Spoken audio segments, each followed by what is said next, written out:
My name is Randy Rubenstein, and welcome to the Mastermind Parenting Podcast. At Mastermind Parenting, we're on a mission to support strong-willed kids and the families that love them.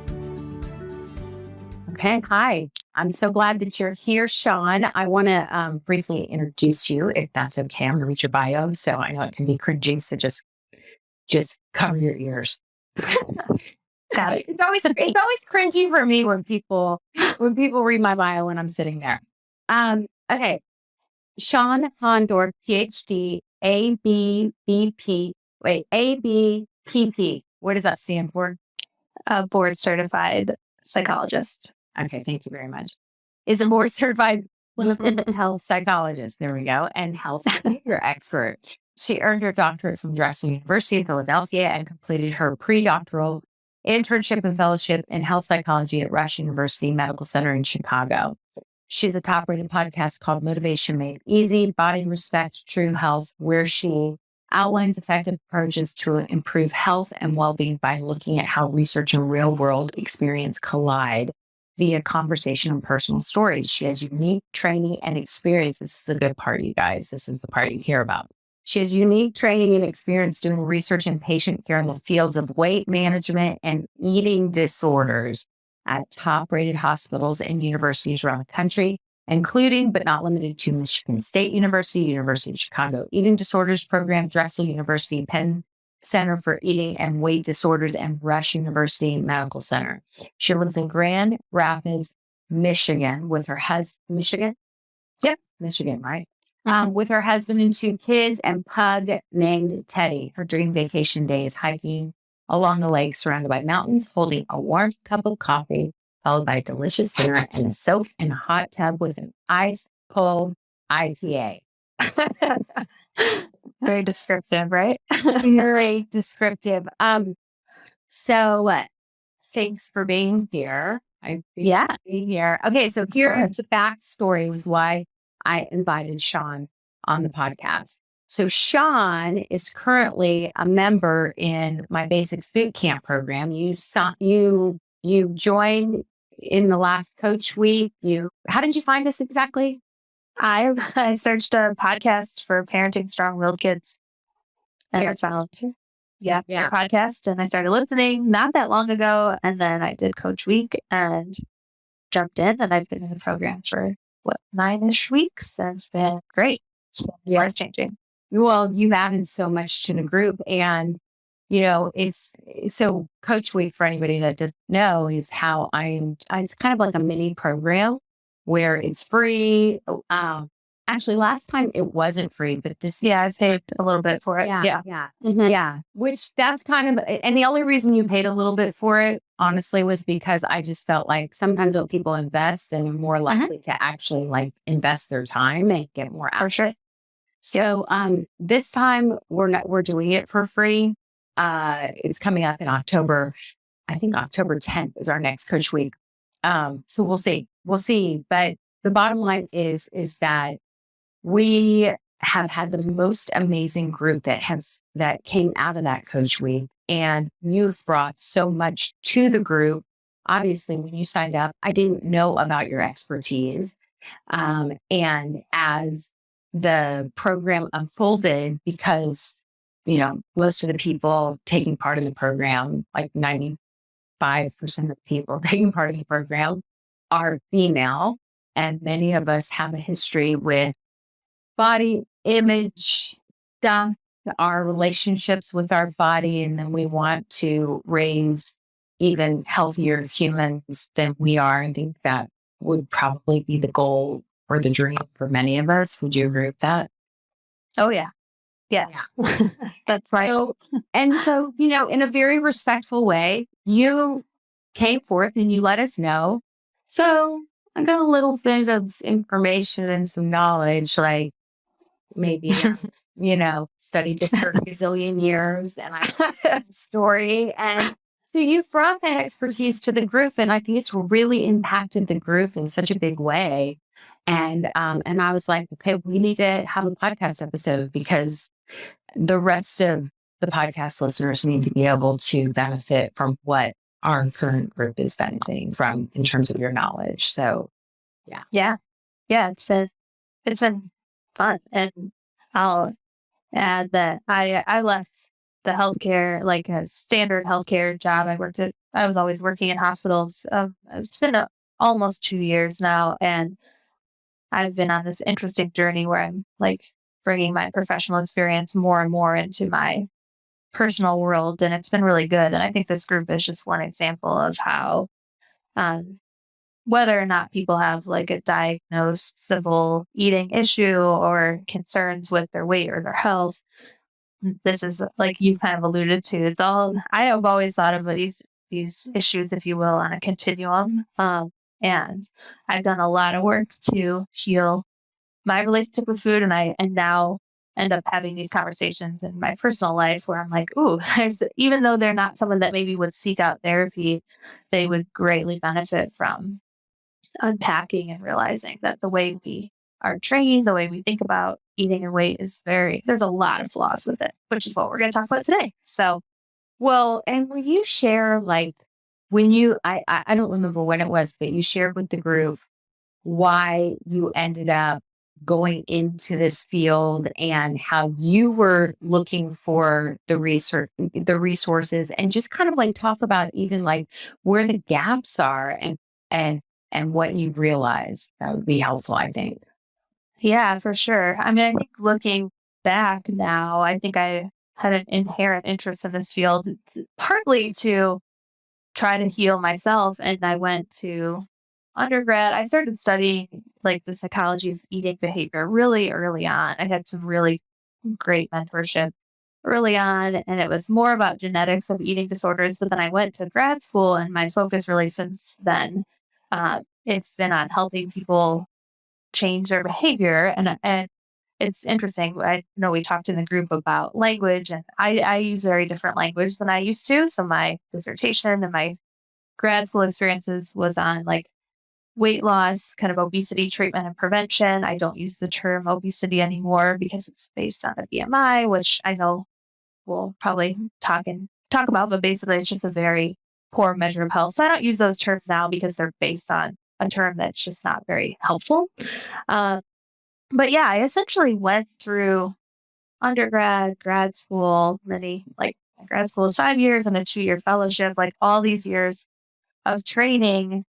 And I was helping, mostly a lot of the work I was doing was weight loss trials. So people trying to lose weight with like calorie counting and like healthy kind of, I mean, I would say different than Weight Watchers, but like kind of just our standard, like non-surgical approaches to weight loss, like restrict your calories, eat a little bit less, exercise a little bit more.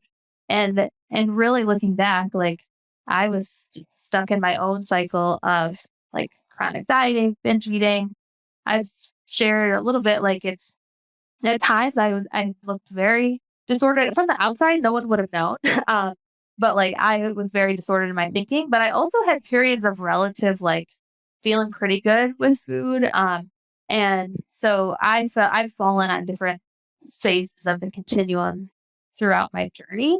So you wouldn't have always, like you think of like someone who has an eating disorder as looking a certain way or acting a certain way.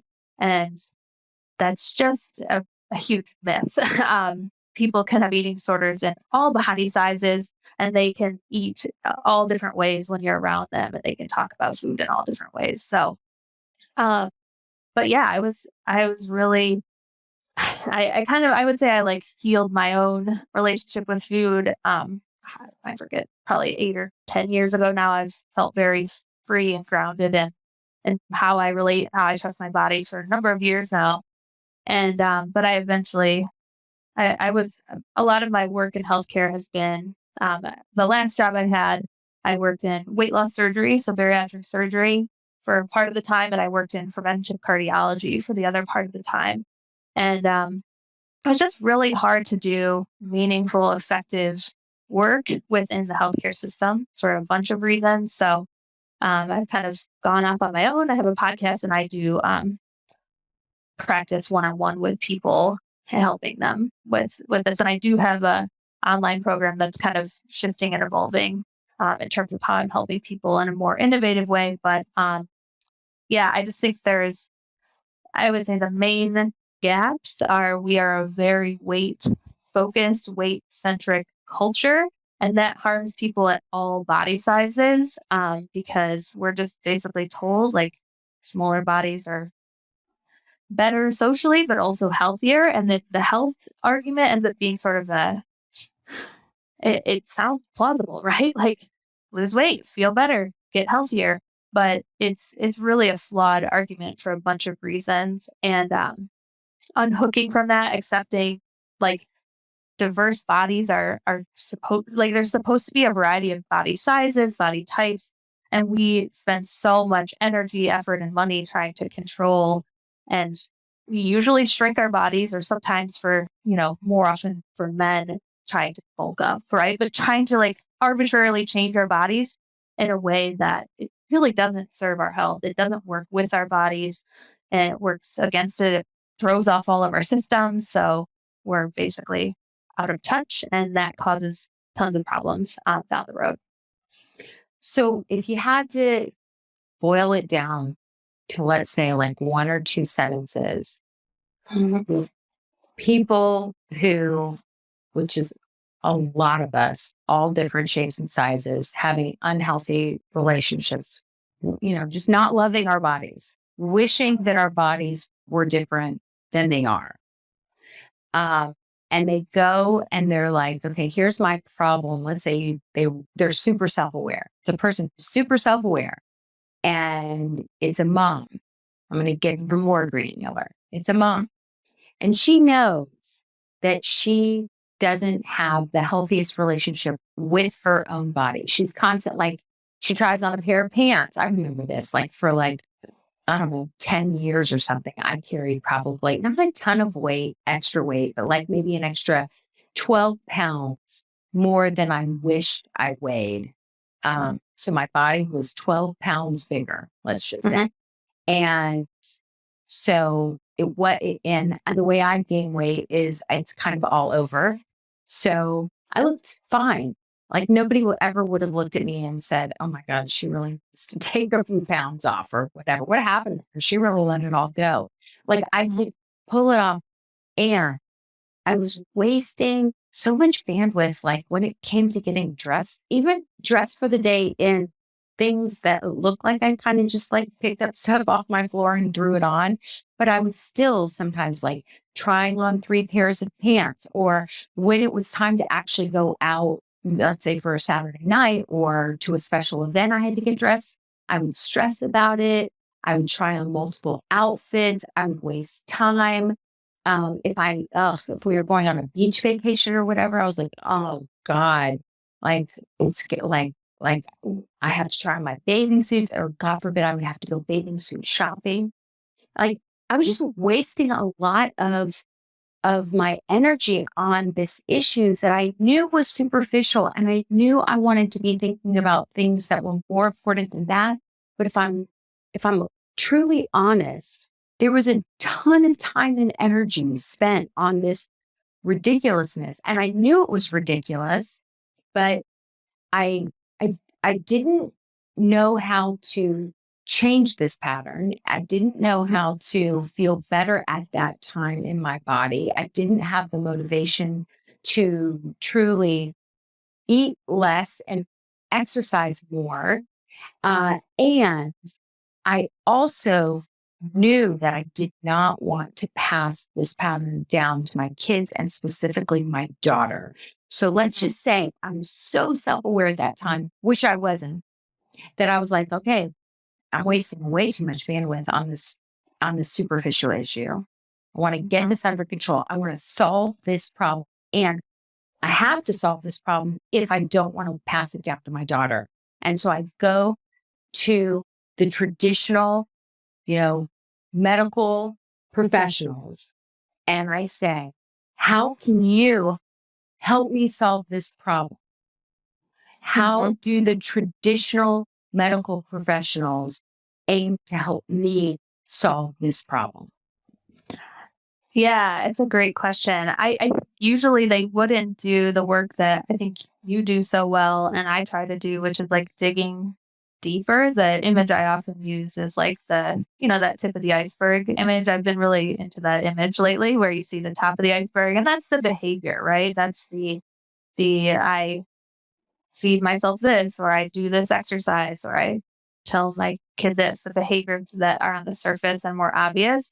And I think the traditional medical professionals usually are focused on the behavior. They're focused on what is that person's weight. So probably for you, they would be like, don't stress about it. It's fine. Like, your body's great. Like, they would probably tell you something like that. You'd be like, okay, that doesn't really help because I still feel really ashamed of how I'm feeling. And I already know that I shouldn't be stressed about this. So then you probably just feel more ashamed, feel more bad, and you don't really have a solution, right? Versus understanding that like the issue is that bodies do change and morph over time, but probably the biggest problem for you was just that internalized judgment and shame and trying to like fix it by logically telling yourself, this doesn't make sense. Don't think this way. You're going to harm your daughter, right? And that doesn't help. That doesn't help anyone. And I think so many people and women especially get so caught up in like, I should accept bodies in a diverse size, but all of us are like implicitly conditioned to believe that smaller bodies are better. And we're all like, they've done a lot of research on weight bias, and sometimes you'll hear the term fat phobia because the word fat is sort of trying to be like reclaimed. And so people have different thoughts about those words. But essentially weight bias is just judging someone based on their body size. And the medical professionals usually were trained in that model. I know I was. And so they are coming to it not really understanding that. So they're going to treat you different probably than someone who comes in and says, I'm worried about passing my food issues down to my daughter, and they are in a larger body size. They're probably going to be given different advice and probably more harmful advice. Maybe accidentally saying, well, you could really work on some health habits, and then that would really help your daughter. That person's probably going to get more entrenched in their shame, right? Because they're going to be like, oh, like, and most people, if they're in a larger body size, they get different medical care. They get different messages about what's their fault. And basically they're told like weight's controllable. And what we know from research is that our weight is highly determined by our genetics and our biology. Yeah, there's some, and most of us have some degree of control, but not much. It's really a much narrower degree of control. And the problem is when we start to micromanage our body and not listen to its signals, that's what causes weight gain over time and poor health outcomes. But we're not really taught to like work with our bodies. We're taught like ignore its signals, or hey, this program, you'll never feel hungry. Isn't that great? No, well, hunger is adaptive. The thing I think that, and tell me if I'm wrong on this, the thing that our traditional medical model misses is that many of us learn early on that one of the fastest, easiest ways to feel immediately better in our body is to grab some type of food to either cure our, to really quell, not to cure, to quell our, let's say like the negative feelings you're feeling in your body because you're bored, right? Like, I don't know what to do with myself. I'm going to just mindlessly go to the pantry and grab something sugary or carby to quickly snack on, or something upset me today. I had a hard day. And as we get older, a lot of times I think people also use other things, alcohol or drugs or whatever, or online shopping or social media or whatever it is. But it's like one of the instant ways to feel better. And I remember binge eating hiding and binge eating when I was like 5. Like, I remember binge eating when I was 5. And I remember like trying, like knowing that it needed to be a secret and didn't want my, parents to find me. And I had some trauma happen from the ages of 4 to 5. And I distinctly remember. So as a little tiny child, I learned, okay, I must have been having all kinds of feelings in my body from the trauma. I didn't have any adults helping me with that, helping me to understand that, helping me to find the right resources to help through my trauma. So as a resourceful, little teeny tiny human who was probably not, confused at how I could feel better because I just knew I felt terrible. I found sugary, junky, air quotes, food. And I ate it. And I was like, Yeah, it I felt works. better. And I felt better and I felt better. So there the conditioning began, right? There the conditioning Yeah. began. And only through time have I found out like I really was like, I wonder how I could have had a better relationship or I could have been helped. And what I really came to was this whole thing that you just talked about with keeping our bodies small. And I have a distinct memory of my mom. I was in I think third grade. And my mom came home my dad had gone out of town and she'd gone to an outlet mall or something. And she bought me 2 pairs of shorts. So I'm in third grade. So I'm probably like 9-ish. And she brought them home and I tried them on. And I remember they were so I was considered a little chubby, not like, in this day and age, I don't think any doctor would have been saying maybe a doctor in this day and age would have said my BMI was really high, but I was like a little bit, I was very inactive. I was a little chubby or I was considered a little chubby. And she comes home and I'm third grade and she either had a size 12 or 14, but she had bought probably because that's what they had the outlet mall, slim. So they were like maybe 14 slim or 12 slim. And I tried them on and I remember I couldn't get them to button over my belly. And I remember her getting mad at me. Like, damn it, Randy, I can't return these. I bought them at an outlet mall and it was out of town and I can't return these. And I remember feeling so much shame. And that story I held on to for so long. And I was really angry at my mom that she took little third grade old me and she was frustrated probably because she was like, damn it, I wasted money. She wanted to do something nice for me. She wanted to come home and bring, and then, that shame message was, bestowed upon me. So I was really mad at her. But when I dug into it through the work that, we do in the program, the mind mastery piece, which is what's really the story. I realized my mom was always a very thin woman and that was part of her identity. And really she had an older brother who had been a huge bully. And my mom came from a family where there were 4 kids. My grandmother had 5 kids in 4 years. 4 kids in 5 years. 4 kids in 5 years, boy, girl, girl. Boy, girl, girl, girl. And my mom was the second girl. Her older sister and younger sister struggled with their weight. Like her older sister, there was only enough money evidently to send the kids that, had a reason to go to camp, and her older sister got to go to fat camp.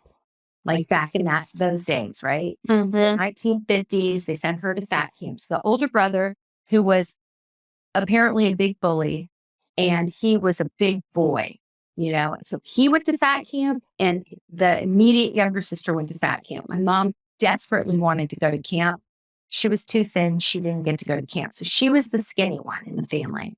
Mm-hmm. And the older brother apparently bullied her older sister, who was only a year older than my mom, relentlessly. Her older sister was just teased and bullied relentlessly. You're so pretty. You could only lose the weight, blah, blah, blah, blah, blah. My mom, my theory, and I don't know if I'm right. I don't know if I'm wrong. My mom passed away last summer. She never talked about things from her past like this. She never verified it. But the theory I came up with is my mom being the thin one, flying under the radar, it protected her. And so when she, damn it, Randy, when she got mad at me, which I took as, there's something wrong with me, obviously. I think it was actually my mom's protective part that really was like, don't you understand what keeps us safe is being tiny? You need to be tinier. Yep. So I really think that, and once I kind of like created that narrative, which it may be true, it may not be true, but all I know is that when I created that narrative, all of a sudden I was like, I released so much anger towards her, and it made sense that she didn't mean to shame. She really ultimately just wanted to protect me. Yeah, for sure. No, I think that's that. And that's where like sometimes parents definitely have fears about like their child's health or something, and they're really worried about how what they're eating will impact their health. But a lot of times it's like there is a social privilege associated with smaller bodies. There always has been, right? And like you could say we're making a tiny bit of headway, right? You see like more diverse bodies, social media, TV shows, but realistically, we're still incredibly judgmental.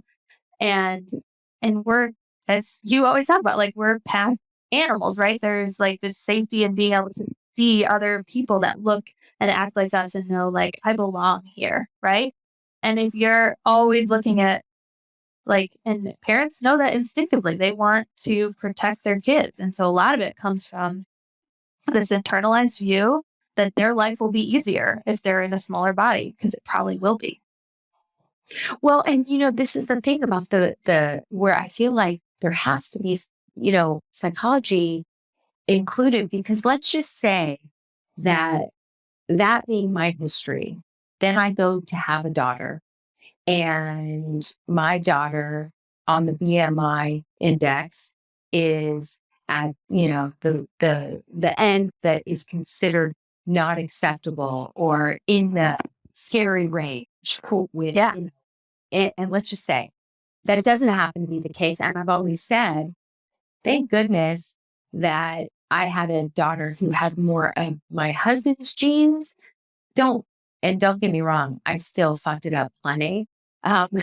We talk about it all the time, but if so she is my husband's genes, so that was never the case for her. But I've always said, thank goodness, because if I had a daughter who was built like me and was super inactive like I was when I was a young child, like who knows the damage I would have done to her. Because I hadn't worked any of this stuff out yet. And so I almost feel like it's like God or the universe or whatever you believe in that protected me to heal this pattern by not having me have a daughter that had that issue. But let's just say I did have a daughter who was built exactly like me, and we go in for her third grade, well check.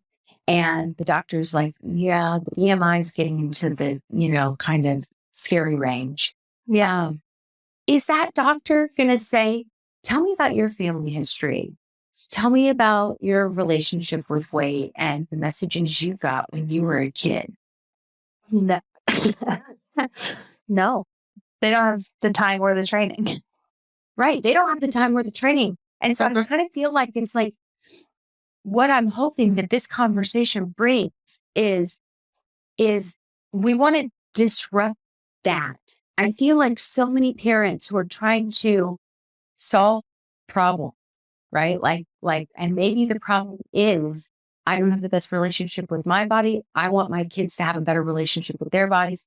We're going in for their well check, and the doctor is telling me that their weight is in the unacceptable range. So now, how do I solve this problem and make sure that my child doesn't have food and body issues and has a truly healthy relationship, and their body is exactly the size it's meant to be?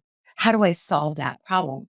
Like, what do you think in a perfect world? Just let's say we could just sprinkle some fairy dust, and in a perfect world, that mom goes to the pediatrician for that well check. How would it be handled? encouraging them to understand, first of all, to not give the feedback, maybe to talk about, have some discussions about health habits and see, like, maybe is that child, maybe they're on their perfect trajectory, or maybe there is some things that we could tweak and improve. So having that productive conversation, but ultimately looking at, if it brings up fears for the mom, and for most women, like you said, like we have something going on there, right? Like even with me, I've healed a lot. I feel very healed up. And if that happened to me, there would be some fears that would come up, right? So encouraging and normalizing like that for them to look at like what is the fear and then give them a resource to go explore that, right? And really be like, the best way to teach we got to prioritize the food relationship for your kid above and beyond what their body looks like, above and beyond even their habits. We have to help them understand how to respect and listen to their body above all else. And so here's the tools to help you learn that first, because you have to teach them and be their guide, and you can't do that if you don't know it. And most women don't, right? Like, and men too, frankly. Like, it's not just women. It's just women have different pressures and different messages, and it's probably more common. There's a more acceptable range of bodies for men. There's like the dad bod, right? That's like celebrated, but it's everyone. And I work more so with women now, but I've worked historically a lot with men. They have a lot of the same stuff and a lot of the same really unhelpful messages, which is like, don't listen to your body and suppress hunger and eat this healthy portion. And it's all external. It's all this like imposed what is good. And it's really inappropriate. Like the 1,200 calorie, 1,500 calorie limits that I was teaching, that so many people thought it's just so inappropriate. So little. It's exactly what you said. I love the metaphor, tip of the iceberg. It's just the tip of the iceberg. And I feel like, a big portion of in a perfect world, if we could just like change some things, I would provide the information from someone like you and a script for every pediatrician at every single one of and for them to ditch this BMI stuff and to really teach that it's all about listening to your body. Let's look at sleep. Let's look at, and for the pediatrician to say, I like to live by, let's say like for me, like, how I teach like the 80-20 rule, like 80% of the time, like we're really aiming for food that feels like it's really going to fuel our body. And then 20% of the time, we kind of just, have some fun and eat just because it tastes good. And a bit like really arming the doctors and medical community with the correct information and the correct resources to sort of like have a more proactive approach before we've got a kid with an eating disorder and before we have a mother who has damaged her relationship with her daughter. And she's ultimately, like my mom, who really was such a kind, sweet woman who had accidentally sent the message that you are safe in the world when you fly under the radar. So be smaller in your body. Don't be dramatic in your words. Like that really was what my mom did and kept her safe in many ways. And so she was sending that message to me, but ultimately it damaged her relationship with me because I saw her as unhelpful, and then I was left alone to struggle with the things that I'm struggling with when, all any girl wants is to be close to her mom. And I think as moms, most of us we want to be close to our kids. We want our kids, we want to be their soft place to land. So when we go to a medical professional and they give us just tip of the iceberg type information that isn't even accurate or helpful, ultimately it like sabotages that whole dream of becoming their soft place to land and roots to our relationships. Right. No, and I love what you said is like having that script, I think that would be, that is something that like I'm very passionate about, especially because I've spent so much time in the medical field. Is just like all the people that I work with, they just want to help their patients, right? Like they just want to help them get long-term results, but they have to understand like they weren't equipped with those tools to feel effective and to like really connect with that person and help them feel seen and heard for what they're currently experiencing, which is usually a lot of shame, and to normalize like this is all very common, very normal, whatever you're feeling, and to have a script for here's how you can work on this yourself and alongside your kiddo, and here's how you can, as you're working on it, as you feel ready, teach them what you're learning about how to listen to your body and how we tune in, and just these skills that most of us were not taught. Well, as I've been planning and mapping out, researching and doing all the things I'm doing, writing the book that I'm writing right now with a pediatrician, she met with a colleague and who happens to be a child psychiatrist. And he was, really on board with what we're writing because we really want to disrupt the current medical model in many ways. And arm pediatricians with the writing commission, whatever. And he said, the minute you start talking about parenting, like people come in and they have a child and the child's struggling. Do we need to medicate them? Do we need to diagnose them with something? And he said, but the minute you talk about parenting, he was like, they either get angry and defensive and you're never hearing from those people again, or they don't act angry and defensive and you never hear from those people again. Mm-hmm. So it's extremely taboo, he said, people are coming because they're worried about their kid, and it's very difficult to tell a parent that this is more of an adult issue and that and to evaluate your own, what's going on for you. How are you showing up as a parent? Like nobody wants to hear that or face it. And so I just want to acknowledge that I want to help not just parents. I want to help these doctors that truly want to do right by their patients and are the good folks. I want to help them and make their life easier. So here's a script and here's a way of saying, and it might be instead of like, you need to go do your own work because kids are like truth barometers and they know when you're being hypocritical and you're just trying to fix them without fixing yourself. Like, right. Nobody's ready for that. No one's ready to hear that, right? Like that's basically saying on a first date, like, let's just skip the kissing and can we just jump into bed? Like, not do that. Yeah.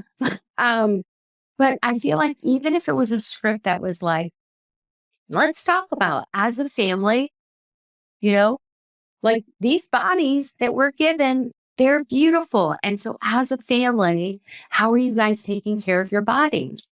And, let's talk about how you're sleeping, what kind of sleep we're getting. Because look, I do think that lots of people when walking around and lots of children walking around sleep deprived and chronically sleep deprived. I mean, I always use that example of remember back when you were in, when you've had those hungover days, or maybe now when you have those hungover days, and it's like, who wants to drink a green juice and eat health food on those days? Like you want to graze something, or don't. Oh yeah, lots of people I work with they have untreated sleep apnea and then they get that resolved. And my goodness, I feel so much better as opposed to the years of chronic dieting I've done. So yeah.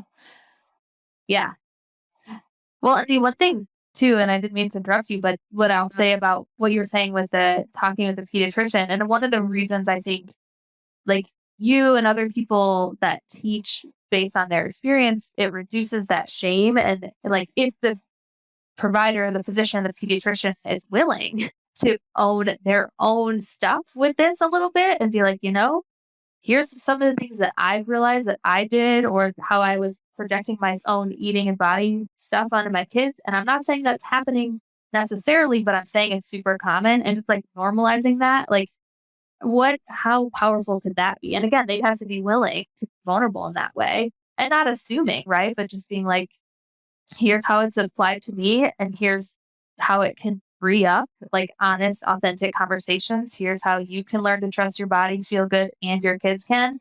Like, that could be really powerful too. So that was just something I was thinking as you were talking, like before you even get to, because then the sleep conversation's even more powerful. And that's what I find in the work that I do with people a lot is when they come to me, they haven't ever heard that like it's not their fault. They haven't heard that like weight isn't very controllable. And they've been told like just work harder. Come on. And so just reducing that shame and having that connection piece first and again, I just think it's a powerful way if the physician's ready to do that work themselves, or if they've done some of it and they want to share some of that to normalize it. Right. Like the message always when we were growing up, it was all about willpower. In my family, my dad would talk about willpower, because my brother has struggled with his weight for many, many years. And I feel like that what you just suggested, like if the pediatrician or the provider was able to lean into that vulnerability and share a little bit of a personal story just to kind of normalize things, I feel like that is what would bring back that mentality of just because our world has become more complex and advanced and we have telehealth and all of these different, like, I feel like that would bring back that human element that so many people who became doctors because they actually care about people. And so I feel like it would bring back so much more of a human element. But it also, I think, goes against doctor culture, which is, the way they're thinking. Right. You have to be the expert, show no vulnerability. I mean, as Sarah, who's writing the book, she's like, we're not trained at behavioral strategies. We're trained to diagnose and treat actual illness. So anytime we share behavioral strategies, it's really just what we think personally. It's not our medical expertise. And so I feel like it's like, we don't just go to doctors because we think they're good doctors. If a doctor has a terrible bedside manner, you're out of there, right? And so I feel like it's like doctors understanding, like, we want you to be human. We want you to bring that element because it when you're able to normalize and connect with us, we're much more inclined to take your advice, right? Definitely. Yeah. Yeah. And even like, I think some of the things I talk about is like shifting language, and there's kind of a lot to like learn, not a lot, but like there's things to learn there. If you're anyone, a physician or someone wanting to shift up your language, that could feel a little overwhelming. But the reality is that I have many people that go to doctors who don't get it all right. They don't perfectly use the perfect language, and they'll use like, whatever. I mean, the term morbid obesity is still in most charts. Like it's always there, but because they have that human element and they're real and authentic, that my clients are like, it works for me. And so you don't have to have all the perfect strategies immediately. It's just like parenting, right? Like you're not going to do it all right away, but you're going to show up authentically, be a human being. And that's, psychologists were trained not to share. That's why I was so nervous about sharing my story on my podcast, not because I had shame about my story anymore, but I was like, people are going to think I'm not professional because we're trained to like be the experts and kind of just share our expertise. And people just assume at this point in my life, most of the time they assume like I didn't struggle with this. I just, for whatever reason, got into it. Like, no, that's not true at all. And so I think that reducing that shame piece and helping people feel seen and connected and not alone in their pain is the base for so many forms of change. Well, I agree. Okay, so I want to dig into a real scenario that one of the members of our group shared. She asked me and you to weigh in. And I said, we're going to address this on the podcast. And I think that it's going to resonate with so many listeners because I think for so many of us, we we use the language of wanting to teach them to have a really healthy relationship with their bodies. And, my language, we eat the food that helps us to grow. And so we have all this language, and we can we think we're masking our true agenda with that language. But when control is on the scene, we start to try and hyper control what our kids are consuming. I think it can be tricky. And I think that quite often we're in our own blind spots about it. And so I thought this would be a really good scenario to share. So let me play her message. Hold on.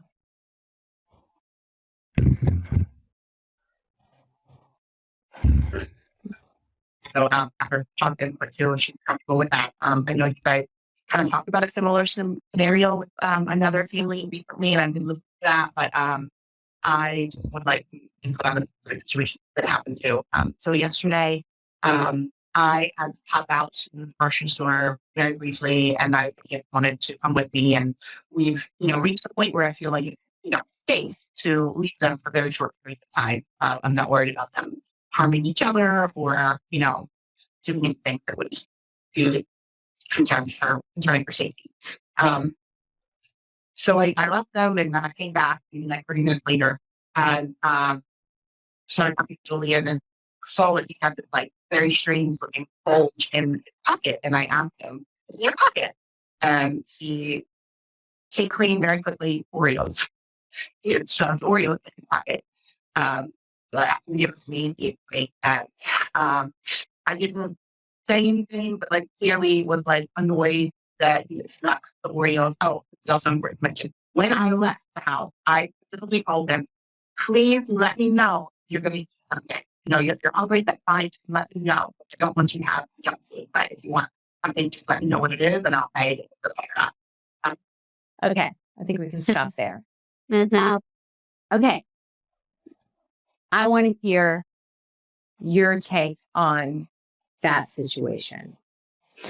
Yeah. So first of all, I think one of the things that, I know she had shared later on that one of the things she was most concerned about was like the deception and the lying. But first of all, when there's any like restriction of food, it's very, very normal for there to be like some sneaking, and inadvertently we accidentally give this message that like Oreos are bad, even if you've never said that, right? I doubt she's ever been like, Oreos are bad. No, they're not bad.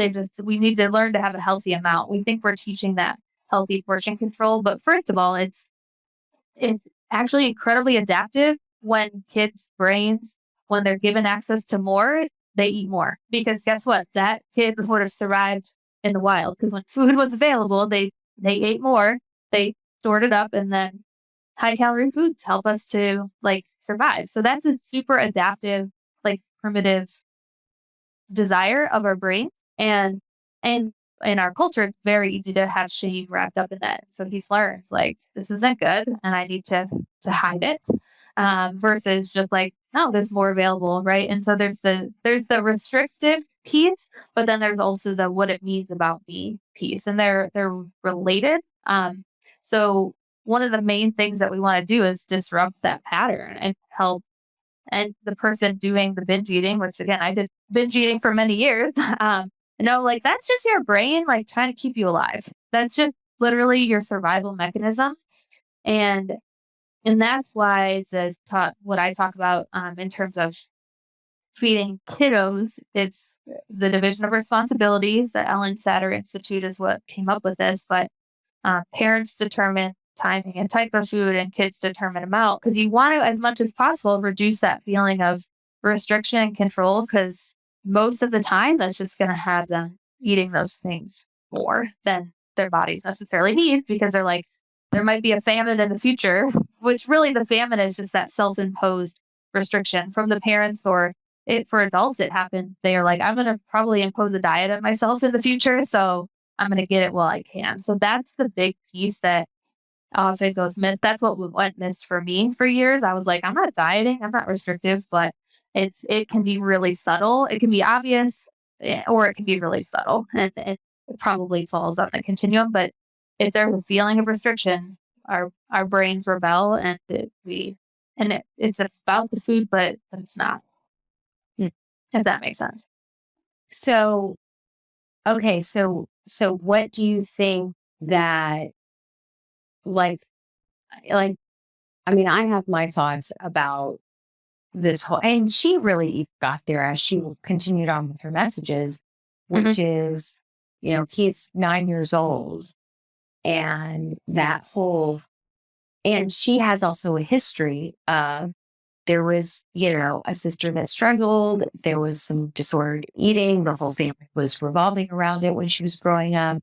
She doesn't have necessarily it all dialed in terms of her relationship with food and her body. She also still struggles with the whole restricted eating thing. Yeah. Portion control. Right. So she knows that she struggles with that herself. But that whole, call me if you want to eat something. Yeah. Right. I mean, and actually, like what I talk about is like autonomous motivation is the ideal type. Controlled motivation is the non-ideal type. So we can think of it as internal motivation, external motivation, if that's helpful. But yeah, it's controlled. It's, this is what I'm allowed and this is what I'm not allowed. There's these external rules associated. And that's it. It reduces that intrinsic ability to eat the portion that feels best for our body. And it's just not a long-term strategy, because otherwise, then the kid will feel like they have to control themselves the rest of their life versus trusting their body's signals. So, okay. So this is where y'all, for anyone that is like, what do you mean by control? We think it's like, well, just call me if you want to eat anything, like I'm just being like a tuned in mom and making sure my kids don't ruin dinner. And, we're going to give them a really healthy, well-balanced meal. And guys, so just give me a call if you're going to eat anything. So I'm just putting some boundaries and parameters around that. And I think that it's hard sometimes to see that it's very controlling to tell your 9-year-old, hey, if you want to eat something, I trust you to know what to do if an emergency arises while I'm at the store, and you can eat. I trust that you can handle that you could call 911. I trust that you could handle yourself in an emergent situation. But I'm not trusting you to figure out what your body's hungry for and to eat that. Right? There's a lot of control on the scene there. Yep. And I think it's confusing for kids, right? Right.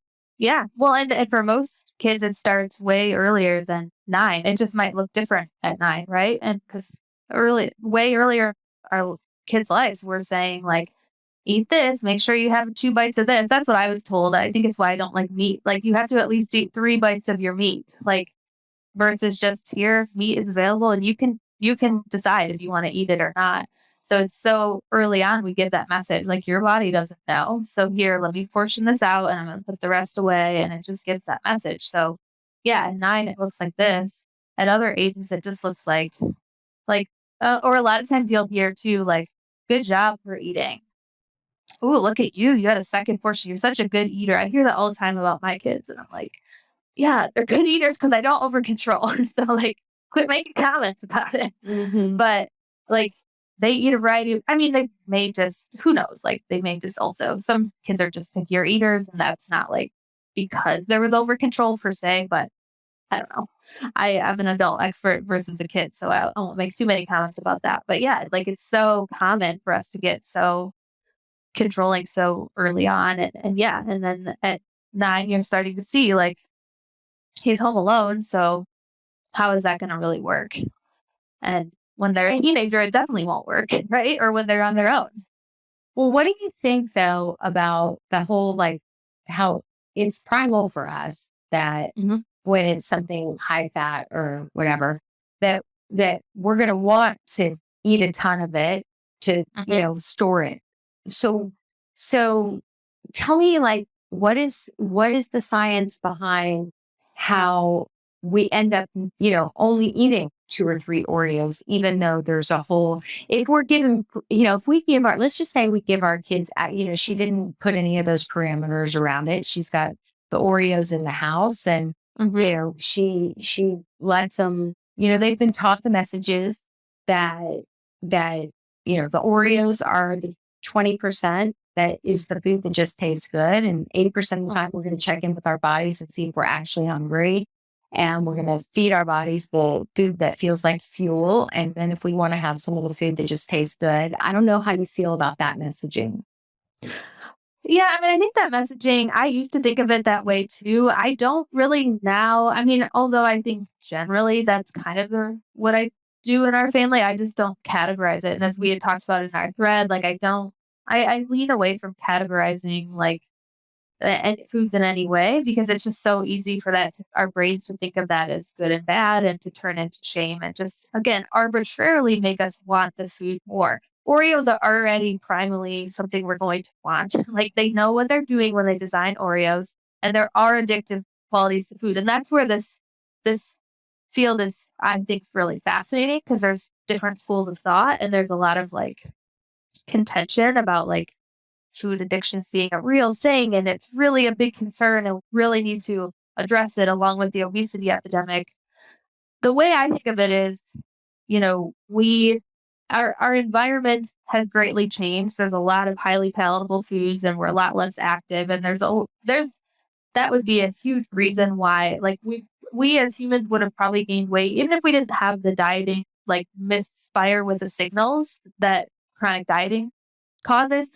Probably all of us as the population would still be gaining weight, but dieting further amplifies that by further creating mistrust with our bodies. And so, I'm trying to remember your initial question, but it is complicated. And I think it comes down to the mom or the parents, like, learning to trust their own bodies and learning to trust their own decisions around food, and then teaching that trust. Because Oreos, when you really remove judgment from your eating, most of us will stop at like a lower amount of Oreos, but it might not be the serving size of 2, right? Some days we might not want any Oreos. Other days we're like, I really want a bunch of Oreos. Maybe you talk a lot about natural consequences. That's what, like, whether we call it intuitive eating or mindful eating, that's what, for me, I finally like healed my relationship with food, because I let myself without judgment eat and just really notice, like, oh, this is the portion that helps me feel good. But guess what? We're humans. We always overshoot. So we're always still going to eat a little bit more than we intended to. But when we make it this big deal and this huge thing about our willpower and ourselves, and we have so much shame attached to it, it's just like you always say, we can't learn in that environment. We don't actually learn to be like, oh, I felt kind of crappy when I ate 6 Oreos today. Good to know. I will say, I think some people's genetics are more prone to having a harder time with that than others, right? Like, I think some of us like food more than other people. I used to be really convinced that I was one of those people that just like loved food. But I don't know if that's true now that I've removed all the judgment from it. I'm like, I like food a lot. I eat ice cream and all the cake and all the good things, but I think it's interesting. The more we remove that judgment, I think of it as you're a Harry Potter fan, the little memories they like pulled out of the side of their temple, that like little silvery memory, like the memory thing. And then they put it they watch it in I forget what that thing was called, a pensive, I think. But just like removing that judgment. I still have a lot of judgments about other things, but for food stuff, I'm mostly like, just food. I think the more we can, so that's where and like language wise, I don't use a lot of, I just describe, as we talked about in the thread, I describe this for what it is: cake, cookies, Oreos. The processed foods are very like addictive to our brains for kids. Like, I wouldn't give rearranged accents necessarily, but that's something that I told you guys in the thread. My kids are 2 and 5, so like I haven't really had to think a ton about it, because I have a lot of control over although they go to school, they go to daycare, and now my daughter started kindergarten. It's funny, they have a fun lunch, which is like Lucky Charms, and like Trix yogurt and like a cheese stick. I'm like, she loves this fun lunch. I'm like, could we maybe get the one with like a little bit of broccoli, like the actual food, please? But it's tough. And so I'm having a little bit of a dip into less control. But ultimately, like I don't stress a ton about it because at home for us, we don't bring like a ton of dessert type foods in, but we do. I don't know. And again, it's just questioning. Like I think so much of it is about the unlearning the messages that are the harmful messages about controlling bodies and not trusting bodies. It becomes a little bit more obvious over time, but we just have so much judgment around like, and some people have Oreos all day, every day, and their kids don't struggle with it. I would look at like, if I were that, any mom looking at this, I would just like observe my kids' behavior and how they're responding to the food. And I know you had said like, let's take a break from it. Let's get it out of the house for now. I think that's fine as long as the kids don't perceive that as super restrictive and it just makes them want it more. And I think that would probably depend on the kid. You know what I mean? Like, I think some kids would, and they'd be on to you and they know, like, I know what you're trying to do. You think I'm too big and you're trying to fix me. Like, they're not going to like, that's going to feel really bad to them. So, I mean, I might like change up what you have in terms of like the different, like just trying some different sweet foods but I don't know. That was something that like, as we were going through the thread, I'm like, I'm not exactly sure how I would respond to that, but I'm just not that convinced. Our overreaction to having a few extra Oreos, I think it can be a really good, healthy, natural consequence to be like, oh, dang, I ate too much. Like my daughter at 5 has had that often. And we're like, oh yeah, you had a little bit too much cake, huh? Like makes your stomach hurt. And I'm like, yeah, it's the worst. I've done that too. You know, you're like, oh, what do you think would help you feel better? You want to just, want to rest or want to lay down or you want to have some water? Like, what do you think would help? And teaching that kindness, right? And just like normalization of like, yeah, of course you had a little bit too much of that because cake's delicious. And it's like, we all eat too much cake sometimes because it's super good. And normalizing that and having that experience, I think is way more important than how often they have cake, right? Okay. I think that is it. I would have to say, I think when we go into control, being onto ourselves and just like asking yourself the question of what was really coming up for me there, right? What was really coming up and digging into that. But I also want to say that it's interesting. I've made mistakes with my daughter because it was more loaded with my daughter because of the whole, I think, probably generational pattern. Hey, if you're a small woman, who's considered attractive in our culture by having a small body, if you fly under the radar, that is what will keep you safe. And so that generational pattern, which I didn't even realize, that was what was going on. That's what caused me to be more invested in what my daughter consumed. Because neither my daughter nor my sons, they all, especially when they were little, they all had similar body sizes. So why would she have gotten this message? And my boys did not get that message because it wasn't as loaded for me. And so exactly what you're saying, like I can distinctly remember my boys, like, and Corey doing this more than anyone, understanding that like when him and his friends, when he got to be like a teenager or mini teenager before he drove, but they would like ride their bikes. There's a donut shop that they all love that's not too far. It's in our neighborhood and they could ride their bikes there. So a lot of times they'd have sleepovers on the weekends and then they would ride their bikes to Shipley's, right? And I remember him saying to me like, oh, I feel so gross. Like just, we got up, we went to Shipley's, we had, or when he eats the kolaches or the whatever it is, he's like, it just makes me feel so gross. And it's interesting because when they were little and they would have donuts, we would on the weekend or whatever, I noticed that. And so I made a rule that on days that it was really Scott that wanted to take them to get donuts. On days that Scott wanted to take him to get donuts, I was like, you got to make them eggs or something first. Like they have to have some kind of protein. Like they would have like eggs and fruit, and then they would go and get donuts. And that was just a way to offset the blood sugar. And so I was never saying like you could only have one donut or you can only have like, I didn't care, whatever. I didn't care how many donuts they had as long as they had eaten the eggs and fruit first to offset it. And so I think with the boys, where Avery, she, I'll say like, because she's super lactose intolerant and she loves queso so much. And so like, or ice cream or whatever. And so we'll be like at a Mexican food restaurant and she's like, oh my God, we've got to get queso. I'm like, because I know what it's going to turn into and I won't TMI here, but I know it's going to be bad. And so, I'm like, really? She's like, I'm taking the hit. I'm just taking the hit. You're like, it's fine. Yeah. Yeah. And I'm like, okay, you're taking the hit.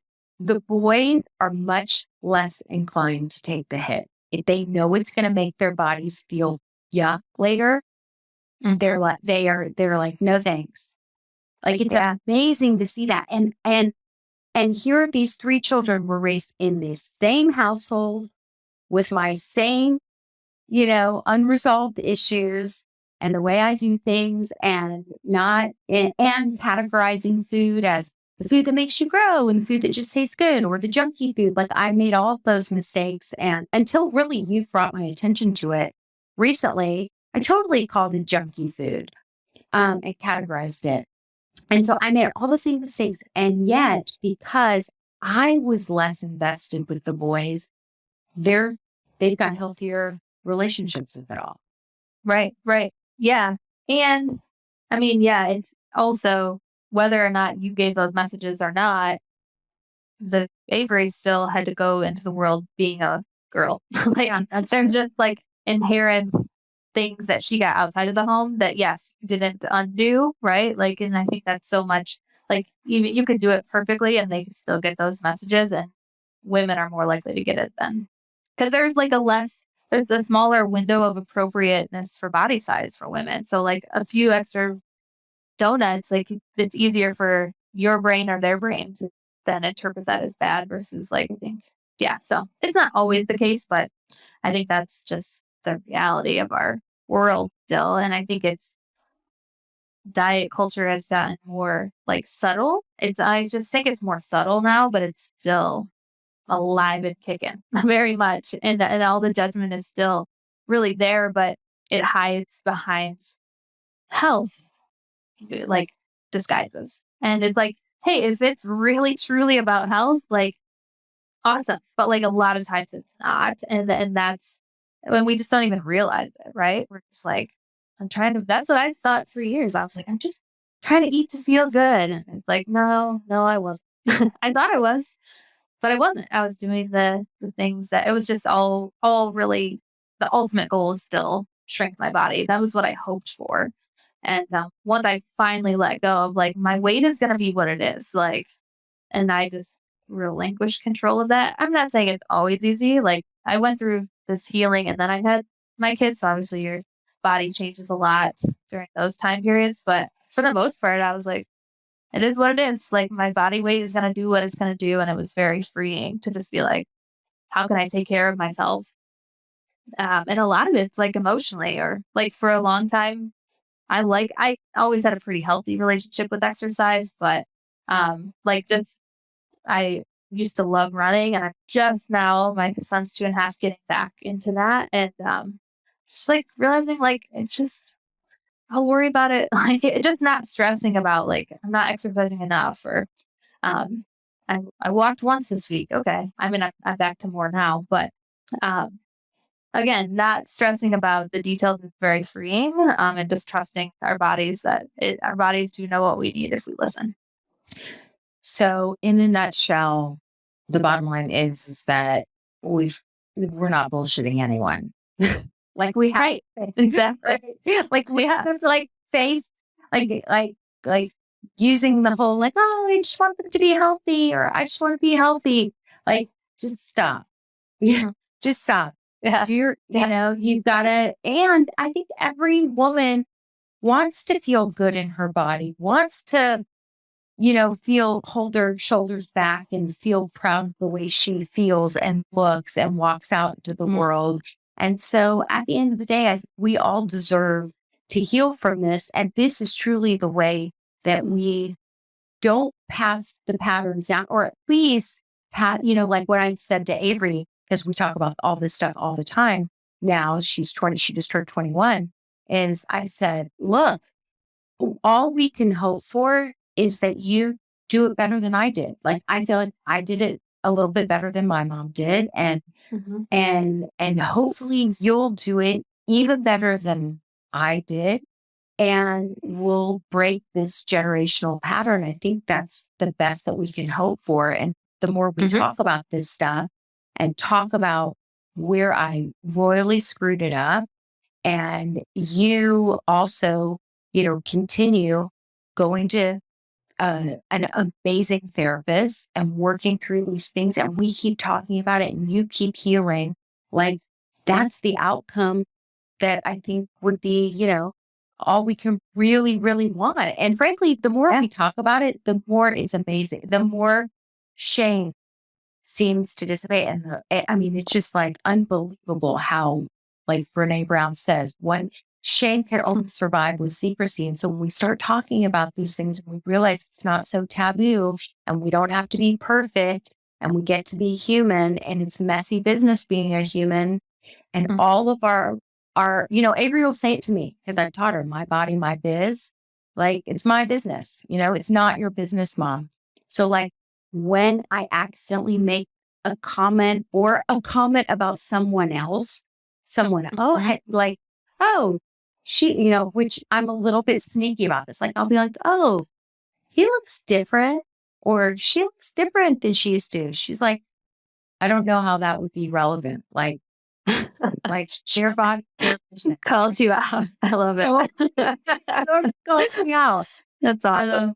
I think that's the, it's like nobody's bullshitting anyone. Like, just deal with your own stuff, and you deserve to have a healthier relationship with your body, especially, if you want your kids to have a healthier relationship with their bodies than maybe you have with your body. Like, you got to do the work.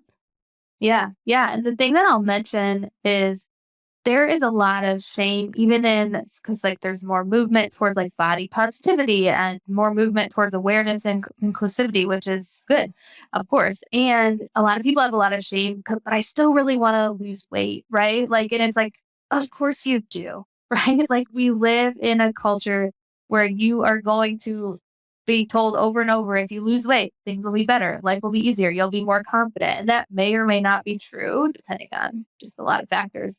But like, I think there's so much shame even in having that thought. It's like, I should just love my body. I should just accept my body. And it's like, there's a lot of, I think in a lot of the work that I do, it's like this non-diet approach of like just learning to relinquish control over the weight piece. There's a lot of grief there because there's a lot of hope that people are sold. Like, if I can just figure it out, I'll get my body to this size and then I will like feel amazing. And the good news is you can feel amazing without that.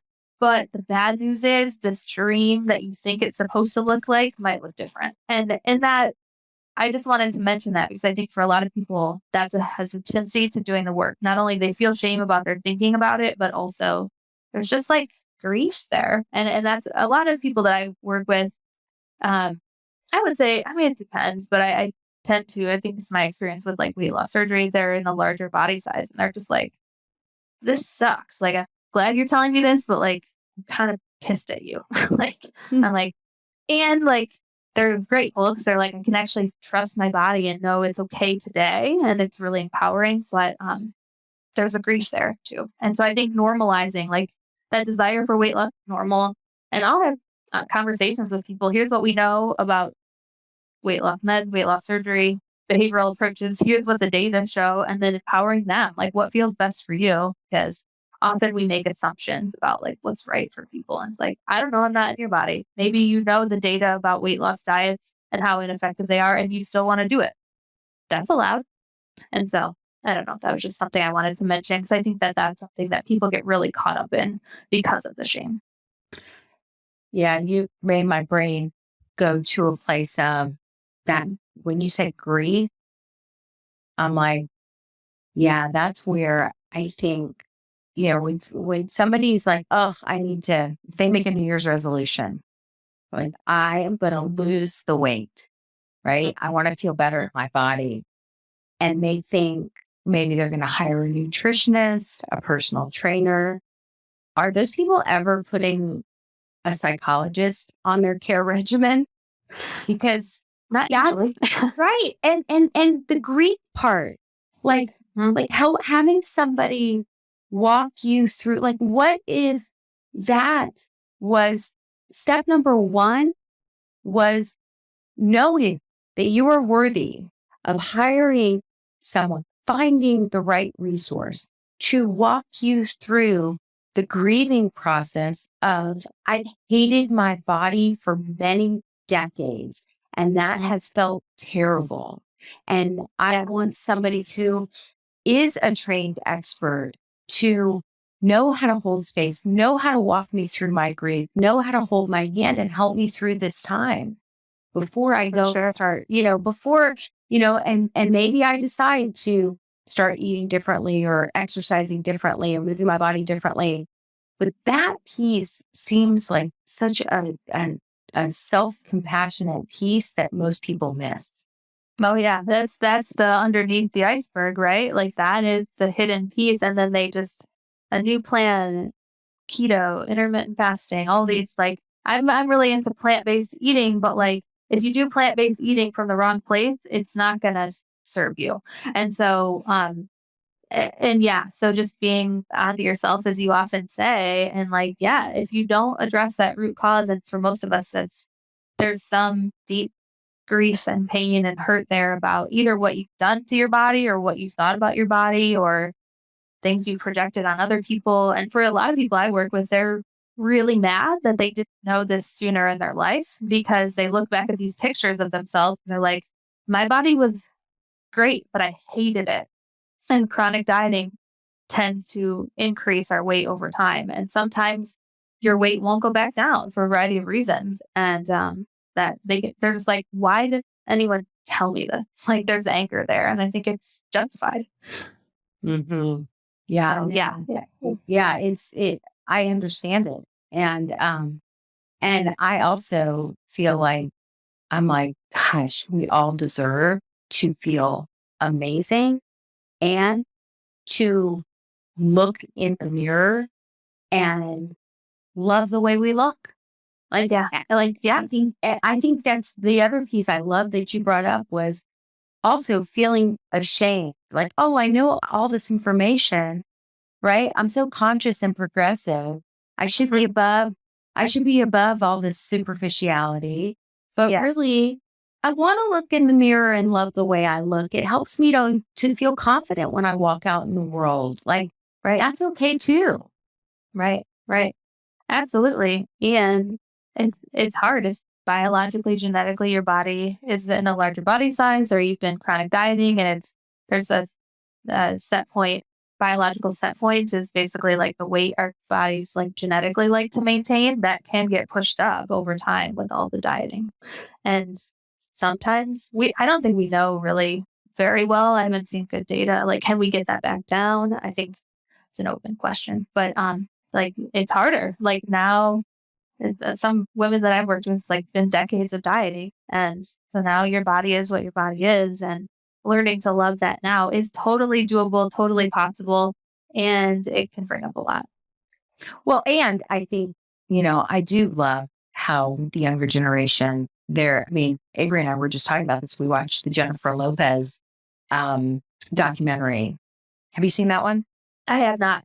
I'll have to check it out. It's so good. And it really talked about how Jennifer Lopez, she was pre-Kardashian, she was like, I'm a Latina woman. I have curves.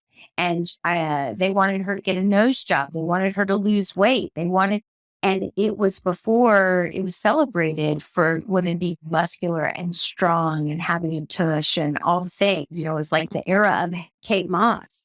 And so, and she was confident. She was like, and you see her on early interviews and she's like, I'm a Latino woman. Yeah. And so she has, and so it's like if she was like, oh my gosh, I should look just like Kate Moss, she wouldn't have shown up in the world in her whole Jennifer Lopez way. But she was like, this is me. I'm freaking awesome.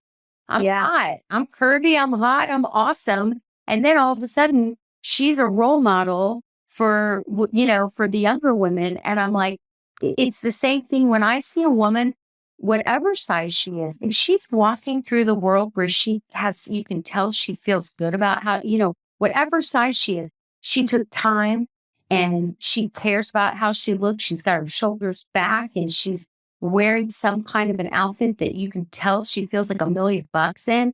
It's like, okay, you're size whatever, 14, or you're a size 4. You really can present with the same level of confidence based on how you're thinking about it. Right. Yeah. And I mean, one of my main missions is getting more people out of the ineffective diet cycle so they can show up with more courage and authentic connection, because so often we don't show up in the world the way that we were meant to or called to. And we just live small and we just like, if I can just fix this thing first, then I'll go date, or then I'll go pursue the career I want. And it keeps a lot of people like not speaking or living their authentic lives or their truth. And they don't share their gifts like Jennifer Lopez. She wouldn't have maybe shared her gifts with the world. And there's just so many people don't benefit from that. So many people are deprived of that person's unique gifts. And so, yeah, we need a lot more courage and authentic connection in a lot of spaces. So, well, thank you. This has been such a good conversation. Do you have any final, thoughts or asks or anything that you would like to leave with the listeners? I'll just say I just started up my podcast again. We did a hiatus over the summer, so I needed to slow down myself. But Motivation Made Easy, Body Respect, True Health, we're coming out with episodes, and I feel really excited about the episodes we have coming up this fall. And then, my website, drshawnhondorp.com, is a great place to find me. And I'm not big at social media, but connect with me. Like I love these topics. I love if people have questions, or I'm still working on some innovative ways to work with people. I might have some workshops coming up in the fall. So make sure you get on my email list so you can be aware of that. And I'd love to connect and help more people feel good in their bodies and regain that trust. And the thing I'll say about Shawn, you guys, is, I think a lot of times people go into the helping professions, whether you're in the mainstream traditional, if you work in that way, which is like going in and becoming a doctor or psychologist or a therapist, or you become a coach or some other, a shamanic healer, whatever it is. Anybody who goes into the healing professions, I think quite often people go in for personal reasons, and sometimes it can even serve as a deflection from doing their own work. And I think this is not something that many people are even aware of or thinking of. And so I'm really, really, really particular about the professionals that I endorse and that I recommend and refer to. And what I'll say about Shawn is you do your own work. And so like even coaching you as a mom within the program, like you really are digging in and showing up authentically in your personal life. And it just makes me trust you professionally all the more. So. Well, thank you. And I mean, I'm super, again, if we look at my iceberg analogy, like the middle of the iceberg, I think I've done a really good job prior to coming to you at like the diet mentality, like trusting my body stuff. Like I felt pretty solid in that. And that's just how I think of it for health behaviors. But like that deeper part of the iceberg has nothing to do with food. And that's what I'm working on. Parenting is that like opportunity to unlock that new level. And it's been great. And I think anyone can you don't necessarily have to do one or the other first. Like that's not the iceberg analogy that I think of, but like just doing that deeper healing work is so worth it. I'm super, super grateful for the opportunity, as you know, to work with you, because it's it's been awesome. And I've done a lot of work on myself before, but I've unlocked new levels of the Shawn video game lately. So it's been good. So awesome. Okay. Thanks for being here. I appreciate it. Thank you. Thanks for listening today, guys. I hope you picked up some tips, tools, maybe some baby steps for creating more balance and boundaries in your life. And I just wanted to let you know, if you want to continue moving the needle forward in creating this for yourself, having a happier household, I want you to go to my website and check out mastermindparenting.com. We have 3 beginning programs, and if you need some accountability and more support, then please look for the one that would be a good fit for you. And as always, we're on all the social channels under Mastermind Parenting. On Instagram, it's mastermind_parenting. And, periodically I do pop up on different Instagram lives, Facebook lives, where I give you teaching and coaching, and I love engaging with you live to help you help your strong-willed kids so that they can feel better, because when they feel better, they do better. And I love getting to know you guys. So thanks for listening. If you like this podcast, please don't forget to subscribe, rate, and review. Super, super appreciative.